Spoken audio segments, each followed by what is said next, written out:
It's lovely to be back here on Pure West. And this morning, Tom and I are being joined by Sally Jones, Road Safety Officer at Pembrokeshire County Council. A very warm welcome to you, Sally. Good morning.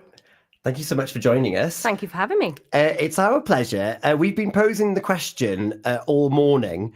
How old is the compulsory driving test? I'm going to ask it one more time because we're now live on our social media. So how old did the compulsory driving test come in? How many years ago was it? But before we get there, Sally, some people might not even know that your department even exists or what you do. So introduce yourself. Who are you and what do you do?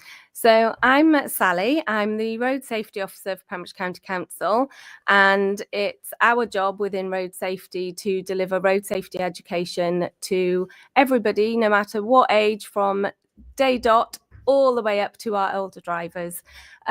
We do lots of different schemes. We do junior road safety officers in the school. We manage our school crossing patrols, which a lot of people will recognise across the county on their way to and from schools.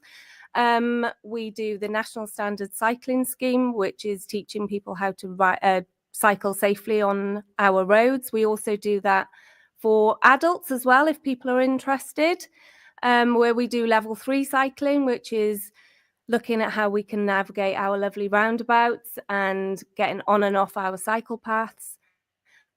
We do an awful lot in our small team. It's amazing. It's really cool. And you just mentioned there about the crossings. I had the pleasure of meeting Ziggy the zebra last week or the week before. Yes, at Spittal School, I do believe. It was, yeah. Yes, Ziggy Zebra is our road safety mascot who loves to do a walk to school.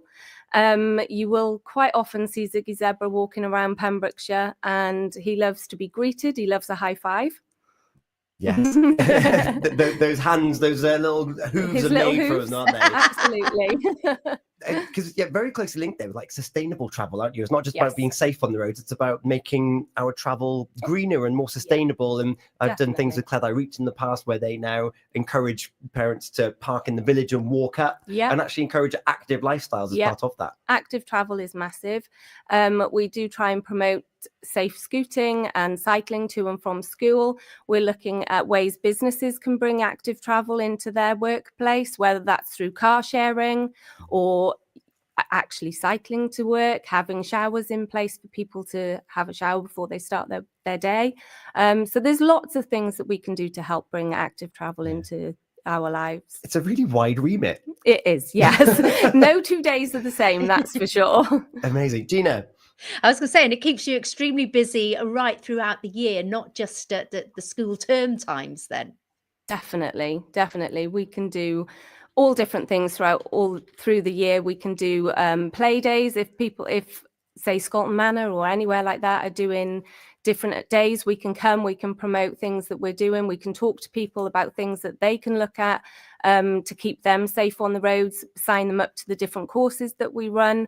We do motorcycle courses that people might be interested in. And obviously the older driver courses. Yeah, which we're going to move on to now. We posed the question, how many years ago did the compulsory driving test come in? Now, you two both know the answer, unfortunately, because I've already told you about it. Gina, let us, I'll give you a point if you get it right. Okay, well, I do know this. I'm very pleased to know. 90 years at the weekend since the driving test did come compulsory. Well Thank done, you.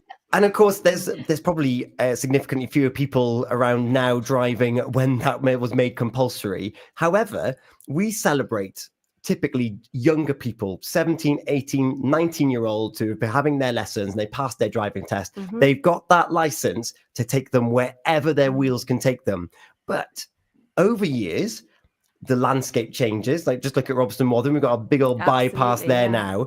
Our confidence can be rocked by all sorts of factors as we get older and we're behind these big mechanical machines weighing a ton. And all of a sudden we might start thinking that, well, actually, what was our ticket to freedom is something that actually frightens or could frighten a few people. And you've got something to help those that are older and might be losing their confidence in driving. We definitely have. So we run a course called Mature Drivers. It's for 65 plus. It's a really lovely informal course. There's no pressure. It's split into 2 parts. So we do the first part in Haverfordwest Fire Station. It's in person.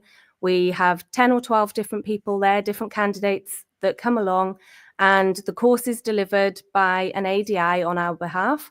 And it's really informal. It's a really nice chat about things that can come up as you progress through the ages, with different things that can affect older drivers, such as confidence. It can be different illnesses, different medications that they're looking at. It talks about eye tests, things that everybody needs to keep in mind as we get older. We also revisit the highway code, because obviously that changes, updates in the highway code. They actually get to take a highway code away with them so that we can have a nice look at that.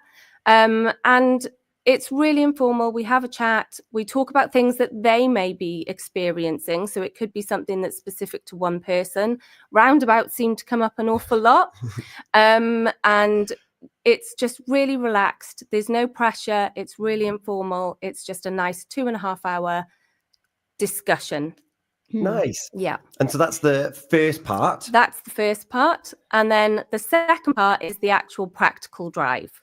So within 48 hours of attending the classroom session, they get a phone call off an ADI that we give their details to, and they arrange an hour's drive with that ADI.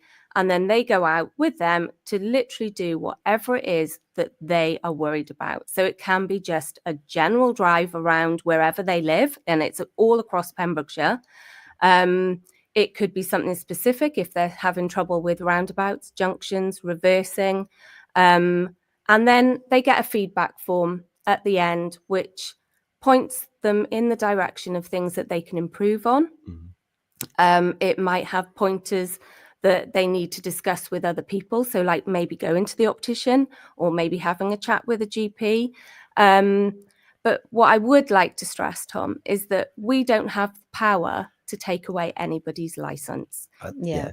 It's not a test that you pass or fail. No, it is not a formal assessment of their driving. It is literally to give them pointers to keep them driving for longer. And if they feel that they could do with more lessons, then, you know, they can have that conversation with the ADI and maybe do another couple of hours, especially if somebody's come back to driving after an illness or an accident or something like that. They can come back and have a couple of hours with that ADI and just build their confidence and keep them driving for longer. ADI, just to clarify, accredited driving instructor? Advanced driving instructor.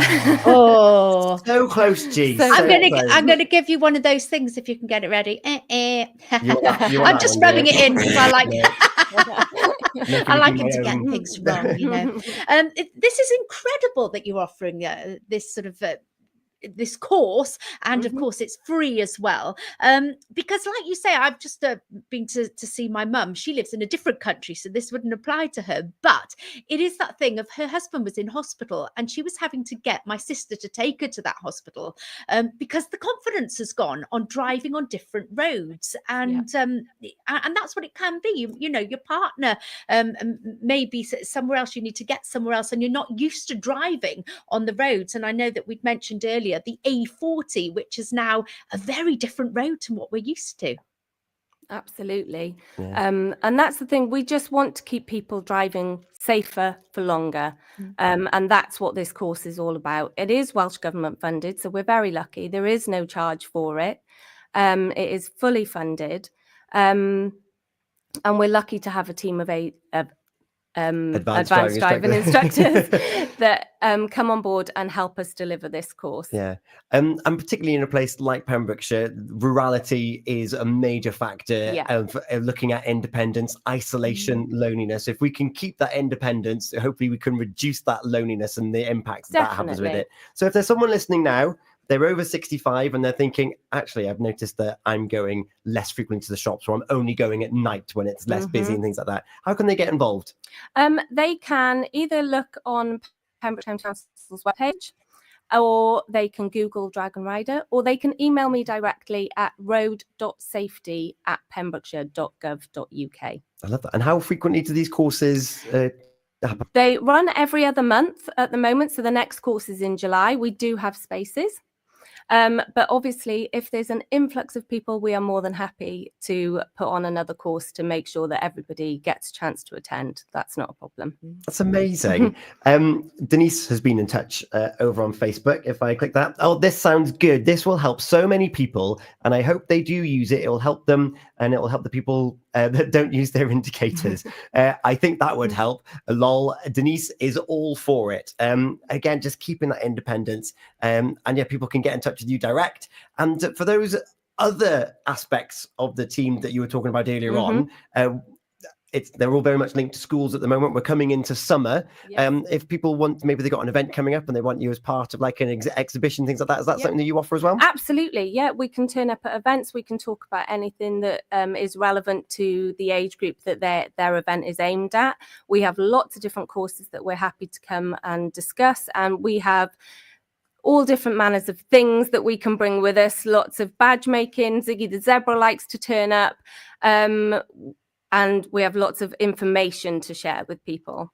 Amazing. Sally, thank you so much for joining us Thank you. on the celebration of the driving test turning 90 years old, and telling us about getting people still in their cars. Gina.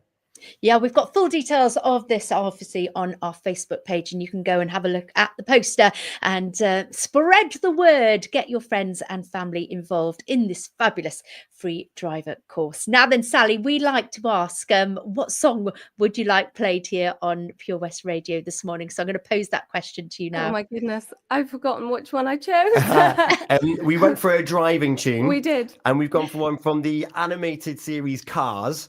We've got Life is a Highway Thank you. on the way. That definitely passes my coast road test of cruising in the sunshine. It's coming up next here at 8:30, as is another round of Unscramble, G. Yeah, stand by. We want to get your name into our main prize draw at the end of the month to try and win an annual family pass to Folly Farm. So those all important Unscramble letters are on the way.